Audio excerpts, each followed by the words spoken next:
So apparently, that was fake news.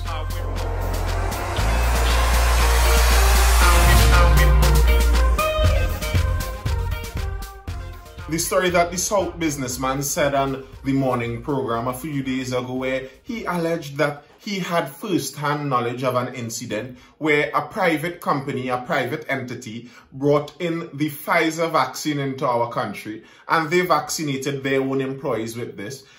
The commissioner of police, he said he investigated it and they came to the conclusion that it wasn't true, and the reality of it being fake news or not. It raises an interesting question about the government's ability to stop us from getting things.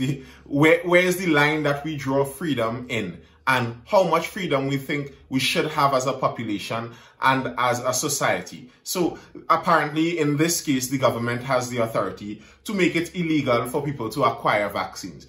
Even if some people may say that these vaccines are life-saving medicines and that these vaccines may potentially be the saving grace of our entire country, well, the government has the authority to make sure that you do not go and get this outside of when they say you do. Well, that's understandable. You presume that they'll be doing that to make sure we can plan a holistic strategy. That makes sense. But on the whole, when asking about freedom, especially in the Caribbean, I saw someone in the comments making a stern point about how serious the pronunciation of our region's name is. Caribbean, not Caribbean. Well, I'll take that. But in this Caribbean region, how free of a society do you think we should have? Because this freedom has consequences. So on one side, you could have the freedom to plant and grow and cultivate marijuana or cannabis or ganja, however you prefer to call it. And that would be okay, while on some other side of the Caribbean, there would not be the freedom to do that. And that same activity will get you years in prison, years with your freedom taken away from you, your freedom of movement taken away from you. And when we're thinking about the war on drugs and the illegality of drugs, many people, especially those on the using side of these drugs, would easily see the societal importance of increasing the freedom in this. But then we can see the detriment to society also of increasing freedoms, where we see now with pornography. Pornography now is more accessible than it has ever been for the entirety of mankind's existence. And there are consequences to pay for this. As we get into the sources, don't forget to like the video. If you like the video, drop a comment, tell me what you think, and share it to those who you think may be interested in this type of content. Try to increase the audience and increase the engagement. If you think that these may be some important conversation and some interesting information in some key areas for our region and our citizens and even people within the diaspora, well, share the video to them. The police probe finds no truth in businessman's Pfizer vaccine claim. Police Commissioner Gary Griffith has dismissed as fake news the claim made by the businessman Clint Arjun that the Pfizer vaccine came into the country and was distributed to citizens. The police service issued a release where they summarized the investigations that occurred with this particular incident. The Deputy Commissioner of Police Investigations and Intelligence, MacDonald Jacob, contacted the businessman personally, who was unable to provide any shred of evidence, data, documentation, or witness to verify that his statement had any merit. He also claimed that he passed on information to the Director of Foods and Drug Division. When the director was contacted again, he confirmed that it was solely hearsay statements, with the initial businessman stating that he heard so. A senior administrator in the said medical facility, where the businessman claimed that the drug was received and being distributed, also had absolutely no knowledge of the matter.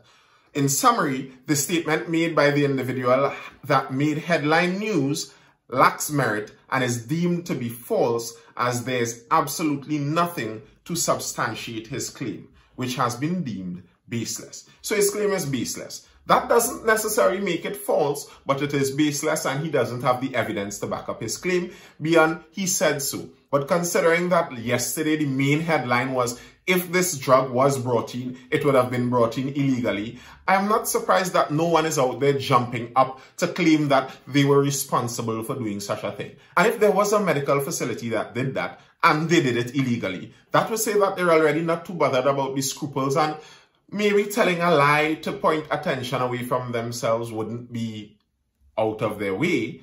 But either way, whether it was true or not, there isn't any evidence to back up the claim. I must say though, the swiftness with which this was investigated and the whole matter was dealt with is admirable, and it speaks to how seriously the Trinidad and Tobago government is taking this whole idea about smuggling in vaccines. And I guess with the potential danger of a bad vaccine and the potential public fallout of trust that may happen if an illegally smuggled bad vaccine batch gets in among our population, it could be understood the seriousness that the government is dealing with this with. There are dangers to it. Just as the Barbados government, I think, is seeing dangers to the style of music that seems to be trending. The story from 2 days ago where the Barbadian Prime Minister came out against some of the music that was released on a specific rhythm, and a lot of the music portrayed gun violence and the gangster subculture, the bad boy subculture, and the Barbadian Prime Minister was not pleased about that at all. But that raises some very interesting questions about the openness and the freedom with which we treat art in the Caribbean. Multiple of the artists on the rhythm came out and spoke about it, Lil Rick being one of them. Lil Rick speaks out on Trojan rhythm video. Entertainer Lil Rick has broken his silence about his involvement in the controversial Trojan rhythm video, which has drawn strong criticism from government and the public. Below is this full statement issued by Lil Rick. A snippet from it reads, "Releasing diverse content is all part of the life of a creative, and there are many examples of artists whose content often evokes controversy from particular groups or segments of society. However, I wish to make it clear that I am totally against crime and violence, and it was never my intention to promote or incite violence in any way." The difference between his statement and the statement that was released earlier by Peter Ram is that he didn't apologize. He basically evoked the artistic license that many artists release many different styles of art that are meant to evoke different things, and they may not be everyone's specific cup of tea,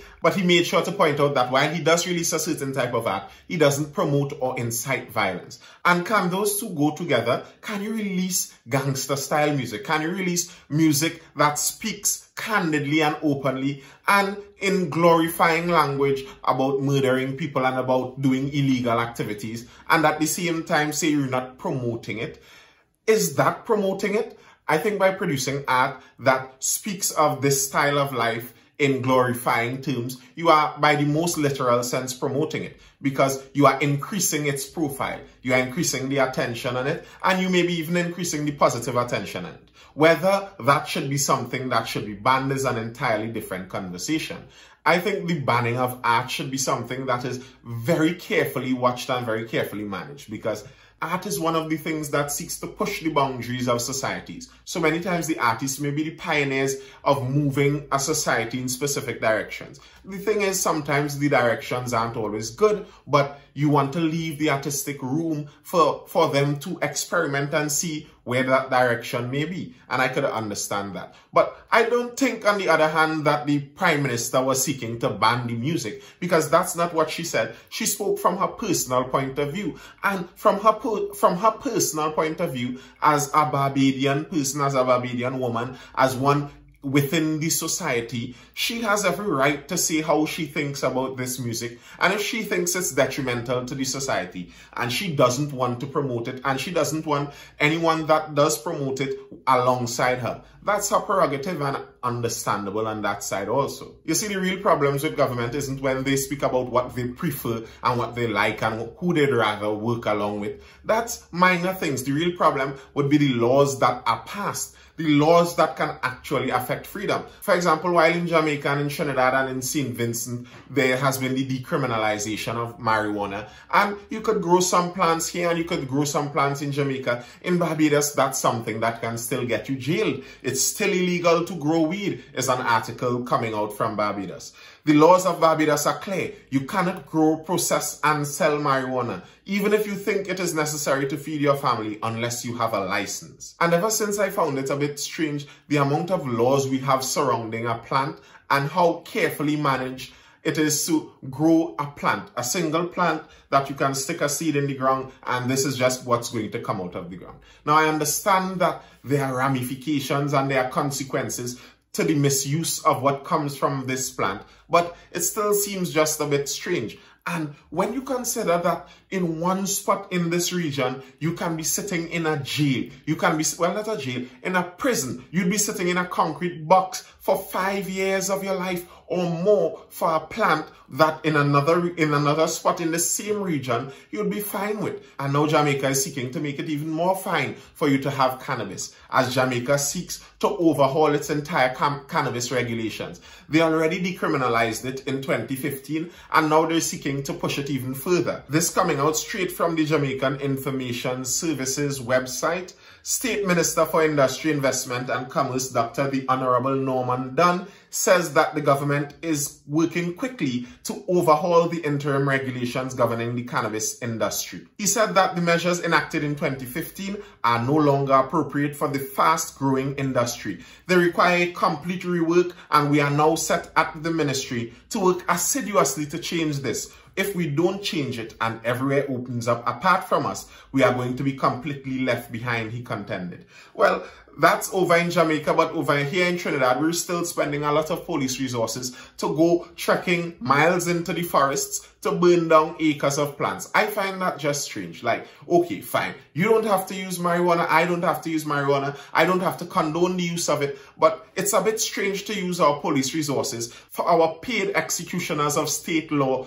to be glorified slash and burn farmers. The minister contended that the world is moving very fast as far as the opening up of this industry is concerned, and therefore we have to now change gear, he noted, stressing that how we position ourselves will better enable Jamaica to tap into the multi-million-dollar global industry. Who knows, maybe when we're talking diversification of our economy over here in Trinidad, we may be able to see how the cannabis growing industry may go. But that's depending on how much the government frees up this area of our economy. And you can't necessarily blame a government for not too easily freeing up different areas of our society and different areas of an economy, because there can be consequences to some of this extra freedom. And freedom comes with responsibility. Porn predators, kids tapping online obscenity, become sex abusers, says DPP. This is out of Jamaica also. Director of Public Prosecutions, Paula Llewellyn, has blamed careless parenting and an increasing consumption of pornography as triggers for many of the graphic cases of child-on-child sexual abuse coming before her office. What we are finding now as prosecutors is a heavy sexual component in terms of you see a child of 16 or a person of 17 having unconsented relations with a child under 16, which is an offense, and invariably you will find oral activities being a part of the scenario. Or we have seen even buggery, she said during a virtual meeting at the Rotary Club of downtown Kingston on Wednesday. And this isn't secluded to Jamaica. Trinidad, I believe, was one of the top searchers in the world for pornography. Over here in Trinidad, we seem to have connoisseurs of pornography. They really like this stuff here. But there is a negative side to this. And there have been numerous psychological studies that show that excess pornography has detrimental effects, especially on developing minds. And most pornography sites, what keeps out young people is a sign right before you enter the site saying, confirm your age. Because yes, a 16-year-old who wants to view pornography is going to tell them, oh no, sorry, I am not yet 18, so I will not do this yet. So yes, young people have access to it. So the freedom of the internet and the freedom of access that our region has of the internet creates this unique problem where our young people have basically an unbridled access to raw pornography at any time. And now, given the pandemic where more young people are forced to be online, more young people are required to be online, and it's not necessarily going to increase the training of parents and of guardians. The parents and guardians would be just as ignorant of the technological devices as they were before. If there were some parents or guardians who knew about the usage of it, well, they would know. But for the parents or guardians who didn't know before, they are still not going to know. And the effect that we may be having may be extremely wide-reaching. I think during this time, some of the increased access to things such as pornography would have effects on our society that it may take years for us to really be able to see and identify. And while the freedom of pornography is something you'd worry about with the young people particularly, and with the young developing mind, there's another side that especially some Caribbean people have to worry about with the freedom of the internet and the freedom of the internet use, especially with the older people.